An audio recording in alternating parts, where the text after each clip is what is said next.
एक तरफ प्रयागराज में महाकुंभ का आयोजन है और एक तरफ वो सुरीली आवाज जिन्होंने महाकुंभ संगम के माध्यम से हिंदुस्तान में एक आध्यात्म की ऊर्जा को संचारित किया है। सैया आह, सैया तू जो छू ले प्यार से आराम से मर जाऊं मैं। हम सब के फेवरेट पसंदीदा और आदर्श मेरे तो जीवन के कैलाश खेर साहब का सूर्यनगरी जोधपुर में स्वागत। एक बार पुनः सर प्रणाम आपको। आपको भी महाकुंभ के प्रणाम। पावन अवसर पर आपसे मुलाकात हो रही है, ये हम सबके लिए बड़ा अद्भुत है सर। इस एल्बम के बारे में थोड़ा आप बताएं, महाकुंभ संगम।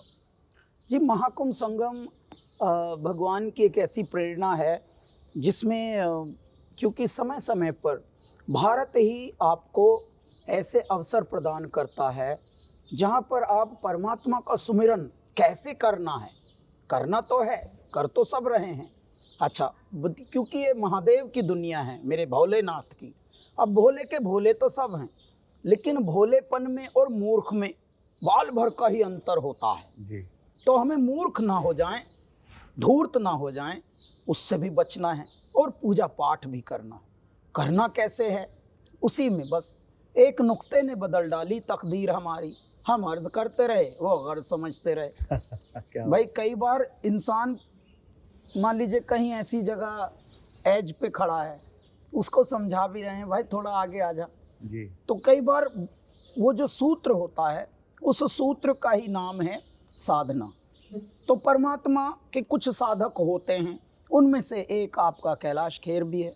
उन पर कृपा ये है कि जब भी ऐसे आयोजन होते हैं, चाहे भगवान राम मंदिर की प्राण प्रतिष्ठा हो, चाहे इस तरह के कॉरिडोर हों विश्वनाथ जी के उज्जैन के, चाहे अब ये कितना 144 वर्ष के बाद जो ऐसे नक्षत्रों का परिदशा बदली और जिससे मानव जाति के उत्थान के लिए, कल्याण के लिए ये एक संगम आया हमारे तीर्थराज प्रयागराज में।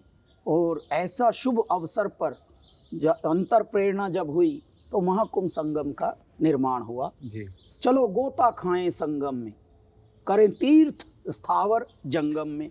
अच्छा, बहुत लोगों को नहीं पता होते हमारे शब्द क्या कहाँ से आए, हमारी संस्कृत से आई हमारी संस्कृति। तो स्थावर वो होते हैं जहाँ तीर्थ स्थित प्रज्ञ होते हैं, जैसे हमारे रामेश्वरम पीठ है, जैसे हमारा केदारनाथ पीठ है, जैसे हमारा बद्रीनाथ द्वारका पीठ है, कांचीपुरम पीठ है। जिस प्रकार के भारत के 4 पीठ मुख्य हैं, उत्तराखंड के 4 पीठ अपने हैं देवभूमि के। जी। तो जिस प्रकार से स्थावर हैं ये स्थित हैं, ये नहीं हट सकते। लेकिन जो महात्मा लोग होते हैं, जो तपसी होते हैं, जो सिद्ध महाराज होते हैं, संत होते हैं, जी। वो चलते फिरते तीर्थ होते हैं। वो क्या जहाँ जाते हैं वहीं तीर्थ हो जाते, उनको जंगम तीर्थ कहा जाता है। जय हो। करें तीर्थ स्थावर जंगम में। हर हर हर नर नारायण हैं, वही आदि हैं, अंत हैं, परायण पूर्ण भी वही हैं, वही आदि अंत परायण हैं। जहाँ अगम अलौकिक ज्योत जले, चलो कुंभ चलें, चलो कुंभ। अपने हृदय में, सबके हृदय में एक अगम अलौकिक ज्योत जलती है। आप देखिए, कोई धनवान हो या कोई मनवान हो या कोई नामवान हो, कैसे जा रहे हैं सब भगत बन के जा रहे हैं। कोई अकड़ू बन के वहाँ नहीं चलेगा काम। क्यों भाई, भगवान के पास तुम जा रहे हो, देवताओं के पास जा रहे हो, ऐसे जाओगे? एक सेकंड में आपका एक्सरे हो जाएगा, और हो ही रहा है। तो अंतर्मन की जब ज्योत अलौकिक हो जाए तो वो स्थिति भगवान ने हमारे अब कुंभ संगम में दे रखी है, महाकुंभ में। और भारत तो लाभान्वित हो ही रहा है, पूरा विश्व लाभान्वित हो रहा है। क्यों? क्योंकि प्रेयर्स जितनी भी वहाँ हो रही हैं वो पूरे विश्व के कल्याण के लिए हो रही हैं। क्योंकि ऐसा नहीं है कि जब विपत्ति आएगी, आपदा जब परमात्मा की तरफ से आती है, तो ऐसा नहीं है कि भाई एक खंड में आई ना, न जाने कहाँ उसका असर आ जाए। इसलिए प्रार्थनाएं सबके लिए की जाती हैं। और भारत ही एक ऐसी सभ्यता है जहाँ सबके लिए युगों युगों से प्रार्थना की जाती है। यहाँ बिल्कुल ऐसा सही। नहीं कि भारत का ही कल्याण हो, मेरा ही कल्याण हो, सर्वे भवन्तु परमात्मा, सुखिनः। हमारे यहाँ सर्वे भवन्तु सुखिनः का ही मंत्र होता है मंत्र है। और वसुधैव कुटुंबकम का मंत्र होता है, और ये आज से नहीं, युगों युगों से है। तो इसलिए ईश्वर की हम पर विशेष कृपा है। जो भी भारत में जन्मे, जो भी भारत में रहे, जिसको भी भारत का प्रसाद मिले, जो भी भारत की वायु में जिए, प्राण वायु में, जिसे हम ऑक्सीजन कहते हैं, उस पर अनंत कृपा मैं ईश्वर की मानता हूँ। इस गाने को आपने लिखा भी, आपने कंपोज भी किया, और कल भी बैंड कैलाशा का जोधपुर में परफॉर्मेंस था। क्या इस दरमियान महाकुंभ जाने का अवसर प्राप्त हुआ आपको? जी, अब हम महाकुंभ में महाशिवरात्रि में जा रहे हैं। अरे वाह! तो लगातार गा रहे अद्भुत, हैं। अद्भुत, अद्भुत, चार अद्भुत, अद्भुत। चार लोग लगभग हमारे कॉन्सर्ट्स होने हैं। जी। सर, पद्मश्री से आपको नवाजा गया। इन दिनों हमेशा जब भी आपकी वाणी का, आपके गीतों का जिक्र होता है, तो एक नाम नया उभर कर आया है कि spiritual voice of India Kailash Kher. ये उपाधि जो है अपने आप में बहुत बरसों के बाद शायद किसी को मिल पा रही है। तो ये देखिए राकेश जी, ये होना ईश्वर की अनुकंपा के बिना तो संभव होता नहीं। मैं पला हूँ एक आश्रम में, गुरुकुल में मेरी पढ़ाई लिखाई हुई, और साहब हम तो पले भी हैं तो ऐसे पले हैं कि पहले तो लग ही नहीं रहा था कि पलेंगे भी हम, क्योंकि पहले परमात्मा ने, देखिए कितना बड़ा पर्वत होता है, कितना बड़ा पहाड़ होता है, उस पहाड़ से जब पत्थर निकलते हैं, उन पत्थरों में भी कौन सी शिला चुनी जाएगी जिसमें से भगवान की मूर्ति बनेगी। क्या बात है। अब जब उस टुकड़े को चुना जाता है तो आप आसानी नहीं है उसके, चुन तो लिया, लेकिन अब छैनियाँ पड़ेंगी उस पर, अब लगेगी धड़ाम धड़ाम चोटें। अब चोटों से चिंगारियाँ उठती हैं, जलन होती है, अगन उठती है। वो किसी ने नहीं देखा, वो कोई नहीं देखता। जब ऐसे आपकी गढ़न होती है, जिस तरह से आपकी चुभन और जलन के साथ आपकी जब गढ़न होती है, उस गढ़न के बाद यदि परमात्मा ऐसा टाइटल दिलवाएं, ही इज द आध्यात्मिक गायक, स्पिरिचुअल सिंगर, तो ये लगता है चलो मेरे दाता अब लाड़ भी कर रहे हैं, मारा तो बहुत है लेकिन अब पुचकार भी रहे हैं। पर सर, आज का जो युग हमारा, जहाँ रैप सॉन्ग्स आ रहे हैं, बहुत हैवी म्यूजिक आ रहा है, वहाँ आज भी सैयाँ इतना प्रबल क्यों है? आज भी सैयाँ सुनने के बाद जो एक चेहरे पे खुशी आती है, आत्मा से एक सुकून निकलता है, वो कमाल है।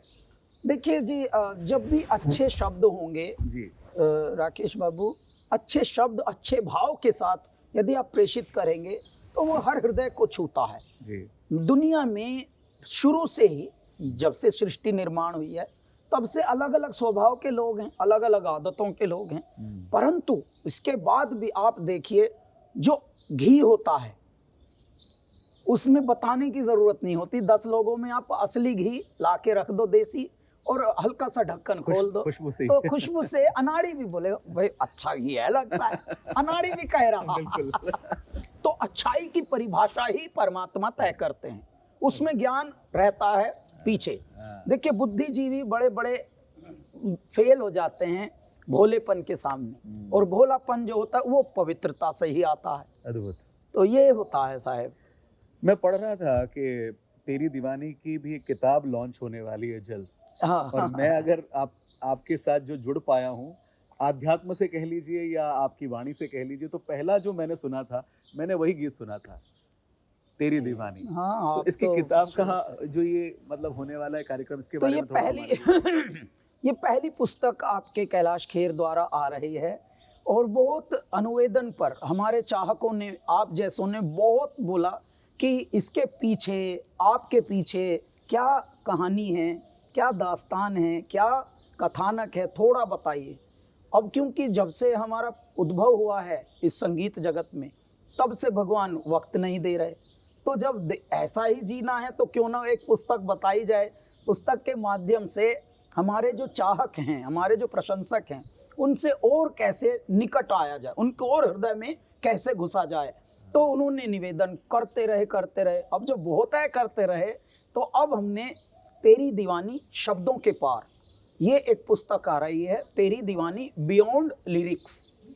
और ये कैलासा एडवर्टाइजिंग हमारी पब्लिशिंग हाउस है, उसके तत्वावधान में, और पेंगुइन रैंडम हाउस उसका नाम है, ओके। पेंगुइन पब्लिशर जो हाँ जी, हैं। हाँ जी, हाँ जी। तो पेंगुइन और कैलासा दोनों की इसको collaboration है। जुड़कर इसको पब्लिश कर रहे हैं। कब आ रही है सर? पुस्तक का नाम है तेरी दीवानी शब्दों के पार, और ये 31 जनवरी को मूर्त रूपेण अपने हाथ में आ जाएगी, लॉन्च होएगी जयपुर में, राजस्थान में ही। यस, जयपुर लिटरेचर फेस्टिवल में जो किताब है कैलाश खेर सर की तेरी दीवानी बियॉन्ड लिरिक्स आने वाली है, और इसकी जो प्रतिलिपि है, मैं चाहूँगा आप भी सभी अपने आसपास ज़रूर इसे ऑर्डर करें और इसे पढ़ें। और इसकी जो प्री लॉन्च बुकिंग है, अब तो बुकिंग होती है ऑनलाइन, है ना सिस्टम हाँ, सब, जी, जी, जी। तो ये शायद 25 या 26 से ही प्रारंभ हो जाएगी सारे प्लेटफॉर्म पर। सब जगह। सब डिजिटल का तो मतलब है पूरा परमात्मा कंट्रोल कर रहे हैं ना, विश्व भर में, विश्व भर वो में। तो डिजिटल का मतलब ही ये हुआ है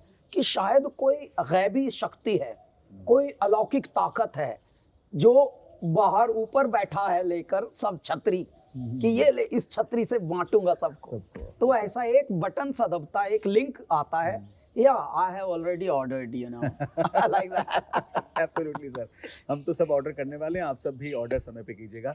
सूर्यनगरी जोधपुर से आपका नाता कैसा है सर, और कल भी आपने परफॉर्म किया, उसके बारे में थोड़ा हमें बताएंगे। जी, ये बहुत ही प्यारी जगह है एक्चुअली। परमात्मा के देखिए अलग अलग खंड हैं, परमात्मा के अलग अलग खंडों की अलग अलग सुंदरता है, उत्कृष्टता है।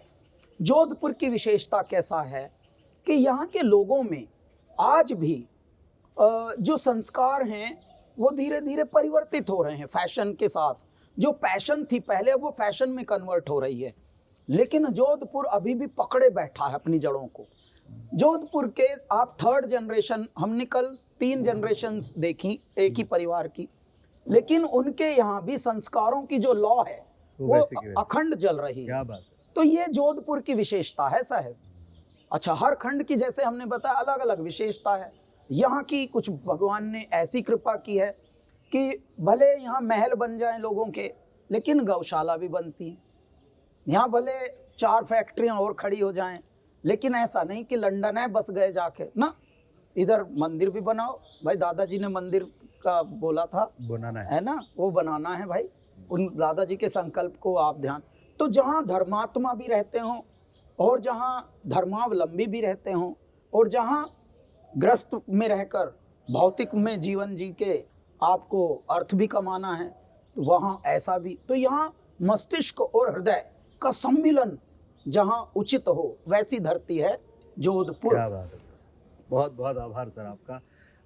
सैया और तेरी दीवानी ऐसे कॉम्पोजिशंस और ज़्यादा से ज़्यादा कैसे बने, उसके लिए आपका क्या संदेश है, और आपकी तरफ से हम ऐसा और एक नया कॉम्पोजिशन कब सुनने वाले हैं? तो साहब अब हम लोगों को क्योंकि समय कम मिलता है, तो कुछ एल्बम्स हमारी अभी और रिलीज होने को हैं। देखिए, उनमें हो सकता है कोई सैया दबा हुआ हो, कोई नया तेरी दीवानी दबा हुआ हो, क्योंकि लगभग 100 गाने तो हमारे तैयार हैं जो एकदम दरवाजे पे खड़े हैं कि भाई किसी तरह लॉन्च होना है। कि किसी तरह ये हवा आए और ये दरवाजे खुलें और हम बह जाएं फिर वायुमंडल में। क्या बात है। तो इस तरह से है, लेकिन कुछ तो रिलीज भी हुए हैं। दिल जानी हमारा अभी आया है जी, वो भी आप थोड़ा देख लीजिए।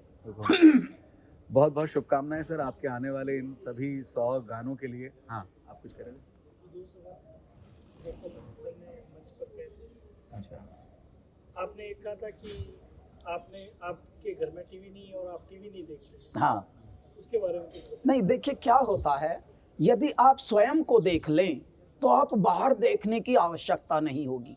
ये मेरा एक छोटा सा ध्यान है, मैं ऐसे मानता हूँ। विचार। अच्छा, ये मेरे लिए है, मैं पृथ्वी को ऐसा नहीं बनाना चाहता। पता लगा कोई टीवी है ना देखे तो कैसे टीवी चलेगा। तो आप लोग देखिए, क्योंकि आपका वहाँ मन लगा है, हमारा मन हटा है। तो यही डिटैचमेंट और अटैचमेंट इसी को कहते हैं। मैं हूँ वहीं, आवे में ही हूँ, लेकिन जल नहीं रहा, कच्चा ही बैठा हूँ। यही तपस्या है। तो मेरी तपस्या का मैंने वर्णन किया था कल कि मैं स्वयं, क्योंकि मैं हूँ ही नहीं, तो मैं फिर क्यों बाहर की तरफ बहूँ जब मैं हूँ ही नहीं। तो मैं भीतर हूँ, अब मैं भीतर की ओर हूँ, तो उसकी यात्रा में रहना होता है। तो जब भी मुझे टीवी या मनोरंजन देखना होता है स्वयं को देख लेता हूँ, समझ आ जाता है कि बहुत बड़ा चुटकुला है तो खुद। तो ये समस्या मनुष्य के साथ नहीं है, हमारे मन में न जाने कितने विचार आते हैं, बस उनका उन्मूलन भी हम ही हैं, प्रश्न भी हम ही हैं और उत्तर भी हमें हैं। अच्छा, दूसरे, हम फिल्म नहीं देखते, ये भी हमने एक विचार बताया था। हम फिल्म, एक तो मन कभी हुआ नहीं, क्योंकि बाल्यावस्था हमारी ऐसी रही, जब आयु होती है ऐसे उल्टे काम करने की, तब कभी कर ना पाए, तो मन वहाँ भी न जुड़ा। अब भगवान ने फिल्मों में फेंक दिया। अच्छा, गा तो रहे हैं फिल्मों में, बड़ी बड़ी फिल्मों में गा रहे हैं, लेकिन प्रीमियर में भी गए तो बस मीडिया बाइट दे के निकल लिस, तो पूरी फिल्म वहाँ भी ना देख पाए। अच्छा, और समय हमारे लिए परमात्मा का समझ लीजिए बहुत बड़ा जैसे दर्शन है, तो मैं वो दर्शन क्यों छोड़ूं? समय तो मेरे ईश्वर खड़े हैं, मेरे महादेव रोज खड़े हैं सामने, ऐसे मेरे 24 घंटे मेरे दाता खड़े हैं मेरे समक्ष।